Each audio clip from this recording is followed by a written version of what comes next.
உங்க அப்பா போய் வியாபாரம் பாக்குறாங்க. நான் வெளியே எங்கேயுமே போலி சாப்பிட்டது கிடையாது. நான் இன்னைக்கு திருநெல்வேலிக்கு வந்திருக்கிறேன். எங்க பெரியம்மா வீட்டுக்கு ஒவ்வொரு கடையா போய் போலி சாப்பிட்டு பார்க்கலாம் எப்படி இருக்குன்னு. முதல்ல மேலப்பாளையம் பாய் கடைக்கு தான் வந்திருக்கிறோம். அங்க போலி வாங்கி பார்க்கலாம். ஒரு தேங்காய் போலி, ஒரு பருப்பு போலி. சுட சுட இருக்கு. கேக்க போட்டு கொடுக்காங்க. அடுத்து நம்ம வந்திருக்கிறது பழையங்கிட்ட ரோஸ்மேரி ஸ்கூல் பக்கம். இங்கேயும் சுட சுடவே போட்டு கொடுக்குறாங்க. பருப்பு போலி ஒன்று, தேங்காய் போலி ஒன்று இங்கே இருக்கு. இப்போ நம்ம ராம் தேட்டர் ஆப்போசிட்ல நிற்கிறோம். இங்கே பருப்பு போலி மட்டும்தான் இருக்கு. ஒன்று 20 ரூபா.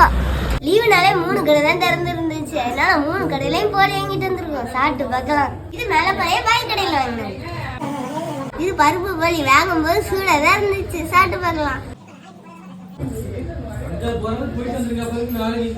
இனிப்பு கம்மியாக இருந்த மாதிரி தான் இருக்கு. டேஸ்ட் எப்படி இருக்கு? Taste okay. இது பாளையங்கட்டையில் வாங்கினது. பிரிச்சு பார்க்கலாம்.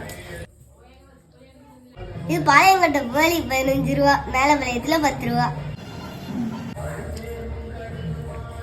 இது எனக்கு கம்மியாக தான் போட்டுருக்கு.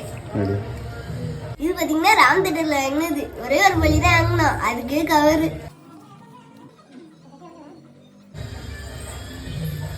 பேக்கிங்ல பெஸ்ட் போலி பாத்தீங்கன்னா 20 ரூபா போலி. ராம் தேட்டருக்கு முன்னாடி வாங்கினது. டேஸ்ட்ல பெஸ்ட் பாத்தீங்கன்னா பாளையங்கட்டை கடையும் திருநெல்வேலியில பாய் கடையும். ஏன்னா அதுல இனிப்பு மட்டும் தான் கொஞ்சம் கம்மி. மிச்சம் எல்லாமே டேஸ்ட் சூப்பரா இருக்கு. இனிப்பு கம்மி இல்லடா. நம்ம போடுற போலி ஒவ்வொரு இனிப்பு நம்ம கொஞ்சம் இனிப்பு நிறைய தான் போடுவோம். 1 கிலோவுக்கு 2 கிலோ போடுவோம். அதை சாப்பிட்ட உடனே இது உனக்கு இனிப்பு கம்மியாக தெரியுது. மிச்சபடி பாளையங்கோட்டையிலும் மேலப்பாளையம் 2 கடையிலுமே போலி நல்லா இருக்கு.